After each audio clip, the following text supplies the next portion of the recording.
Para sa ating unang balita mga idol ay patungkol dito sa Lakers. Akala nga po ng karamihan sa mga NBA fans ay umina na ang Lakers dahil nawala nga po ang kanilang sentro na si Anthony Davis. Ngunit simula nga po nang mawala si Anthony Davis, ang Lakers ay may record na 6-0. May mga malalakas na teams nga din po silang nakaharap dyan, katulad ng Boston Celtics, New York Knicks at Clippers. Kahapon naman po ay naganap na ang debut game ni Luka Doncic sa Lakers, na kung saan nakuha nga po ng Los Angeles Lakers ang dominant win kontra dito sa Utah Jazz.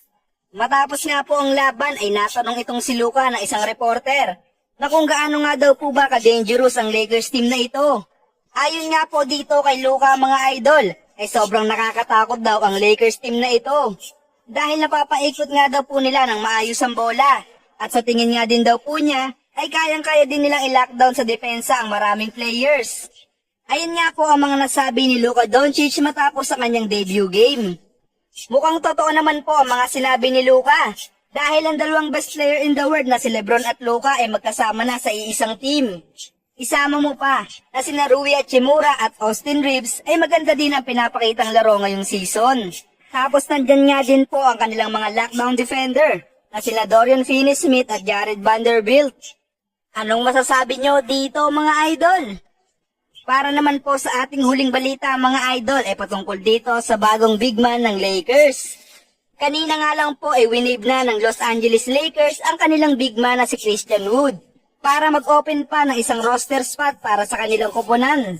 Dahil gusto nga po ng Lakers na isign itong si Alex Len bilang pamalit kay Mark Williams. At kanina nga lang din po ay pumirma na ito sa Lakers bilang backup big man ni Jackson Hayes.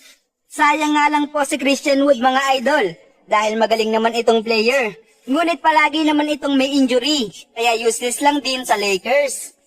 Si Alex Len nga po mga idol ay isang 7-footer na sentro. Huling nakapaglaro ito ay sa Sacramento Kings ngayong season. Ngunit 7 minutes per game nga lang po ang nakukuha nitong playing time. Pipirma na nga po sana si Alex Len sa Indiana Pacers. Pero nang malaman nga po nitong hindi natuloy si Mark Williams sa Lakers, ay kaagad nga pong nagbago ang isip nito na pumirma sa Pacers. Dahil mas gusto nga po ni Alex Len na maglaro para sa Lakers. At sakto nga din po dahil gusto nga din po ng Lakers na kunin siya bilang backup big man ni Jackson Hayes. Sa ngayon, ang maitutulong ni Alex Len sa Lakers ay ang kanyang rebounding at depensa sa ilalim ng basket. Kayang-kaya nga din po nito na may pagpisikalan sa mga big man ng NBA. Dahil malapad at malakas nga din po ang pangangatawan nito.